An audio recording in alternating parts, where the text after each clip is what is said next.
চারিদিকে বিয়ের মরশুম, তার মাঝেই মাথাভাঙ্গা পশ্চিমপাড়া এলাকায় অন্যরকম বিয়ের আয়োজনে মেতে উঠল দুই পরিবার। পাত্রের বয়স প্রায় 90 ছুঁই আর পাত্রীর বয়স প্রায় 50। পাত্রপাত্রীর থেকে তাদের দুই পরিবারের সদস্যদের মধ্যে ছিল বেশি বিয়ের আনন্দ উল্লাস। তবে কোনো মানুষের বিয়ে নয়, বিয়ে দুটি গাছের। জানা গেছে, বাড়ির সামনে দীর্ঘদিন ধরে বেড়ে উঠছে বট গাছ, আর সেই সাথে পাকুড় গাছও। দুটি গাছ একসাথে বেড়ে উঠলে বিয়ে দিতে হয়, এমনটা সমাজে প্রচলন রয়েছে। বিষয়টি জানার পরই দুই পরিবার বিয়ে দেবার সিদ্ধান্ত নেন। আর এভাবেই এক পরিবার কনেপক্ষ এবং অপর পরিবার পাত্রপক্ষ হয়ে নিয়ে আয়োজন শুরু করেন। সমস্ত রীতিনীতি মেনে পুরোহিত দিয়ে ব্যান্ড বাজিয়ে বিয়ের আয়োজন করলেন। বিয়েতে নিমন্ত্রিত প্রায় 5 শতাধিক। ব্যান্ড পার্টি নিয়ে বরযাত্রীও আসেন। বিয়ে দেখতে ভিড় জমান মাথাভাঙ্গাবাসীরা। বিয়ে শেষে খাওয়া দাওয়ার আয়োজন করা হয়। বট ও পাকুড় গাছের এই বিয়ে ঘিরে উন্মাদনা চোখে পড়ার মতো।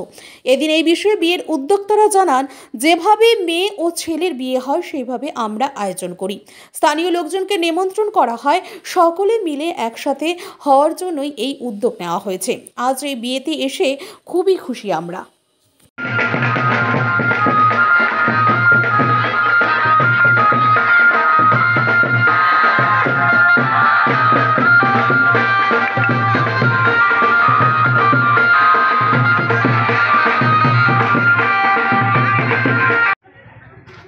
বলতে পারেন একসাথে সবাই মিলে একটা মিলন উৎসবের মতন, কারণ একটা অনুষ্ঠান মানে সবাই একসাথে হওয়া, আর এইটাকে আমরা একসাথে হয়ে আনন্দ করবো কী করে, এটাই আমরা ভাবি সবসময়।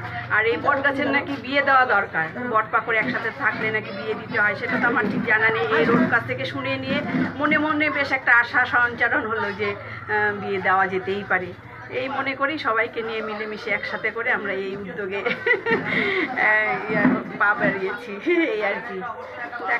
মানে কেমন লাগছে সেই আনন্দ যেটা নাকি ভাষায় প্রকাশ করা যায় না। একটা মানে ছেলে মেয়ের বিয়েতে যেমন হয়, একবারে মেয়ে বিয়ের সেই গায়ে হলুদ, বৃদ্ধি, সমস্ত রিচুয়ালই আমরা খুব সুন্দরভাবে একসাথে সবাই মিলেমিশে করেছি। খুব আনন্দ লাগলো, বেশ ভালোই লাগছে, যেটা কোনোদিনও জীবনে আমরা ভাবিও নি যে এইভাবে আমরা এত সুন্দরভাবে অনুষ্ঠান করতে পারবো, এই আর কি। আচ্ছা, এখানে বট পাকুড় গাছ মানে কতদিনের পুরনো? সেটা আমাদেরও ঠিক জানা নেই কত বছরের যে পুরনো এই গাছ। হ্যাঁ, তবুও মনের একটা আইডিয়া যে 80-90 এর বেশি হবে। মানে এতদিন পরে হঠাৎ মনে হলো? এতদিন পরে বলতে আমরা সত্যি এই সম্বন্ধে কোনো কিছু ভাবনা ধ্যান ধারণা আমাদের মধ্যে ছিল না, কিন্তু হঠাৎ ওর মুখে সবাই যখন বলতে শুরু করলো। মেন হচ্ছে এইখানটার না, এই ব্যাংকগুলো হওয়াতে মানে গ্রামের সাইডের অনেকেই আসে, তারাই বলছে যে আমাদের এই এত সুন্দর বট পাকুড় গাছ তোমরা বিয়ে দাওনি কেন এখনো, এটা তোমরাই তো দিতে পারো, কেন তোমরা সবাই মিলে করো না। এদের উৎসাহে মানে এদের কথাতেই মনে হয় একরকম আমরা এগিয়ে দিতে পারছি আর কি।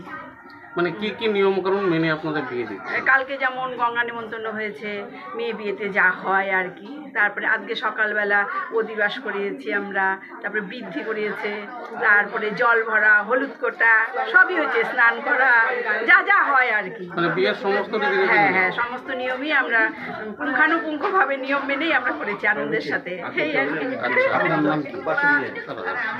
আচ্ছা, এখানে কি বিয়ের পরে খাওয়া দাওয়ার আয়োজন? হ্যাঁ, খাওয়া দাওয়ার আয়োজন করা হয়েছে। মানে বিয়ে মানে ঠাকুরের শিব পার্বতীর মানে সেইটা মনে করেই করা, সেই সুবাদে আমাদের প্রসাদের আয়োজন, খিচুড়ি মানে নিমন্ত্রিত।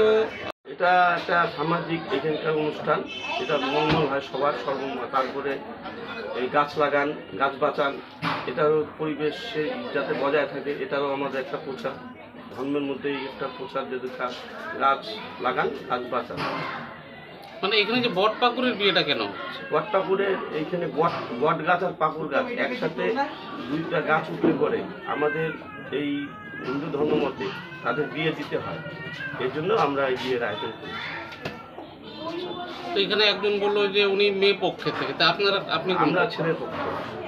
এটা কি আপনাদের বাড়ির সামনে এই গাছটা বেড়ে উঠেছে? হ্যাঁ, এটা আমাদের বাড়ির সামনে, আমাদের পাড়াতেই বেড়ে উঠেছে, তাই আপনারা এই উদ্যোগ নিয়েছেন।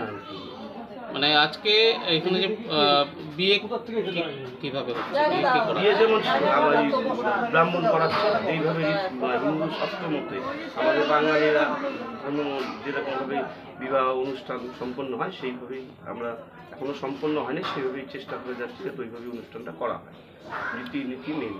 আচ্ছা আরেকটা বিষয় যেটা এই যে বটপাকুড়ের বিয়ে হচ্ছে, তো আপনারা নিমন্ত্রিত কতজন এখানে রয়েছে? এইখানে আমাদের পাড়া প্রতিবেশীকে সব বলা আছে, আর নিমন্ত্রিত বলতে আমরা এখানটায় যে সমস্ত রাস্তার সাইডে আর সবার জন্য প্রসাদের আয়োজন আমরা করেছি, সবাই যাতে প্রসাদ পায়। এখানে কোনো অত লোকের গুণা বলা যাবে না, আমাদের প্রচুর আয়োজন আছে, যতক্ষণ লোক থাকবে ততক্ষণই আমরা প্রসাদ দিয়ে দেবো। মানে কি কি রয়েছে মেনুতে? আমাদের মেনুতে রয়েছে খিচুড়ি, লাভা, পায়েস। আপনার নাম? সুদীপ সাহা।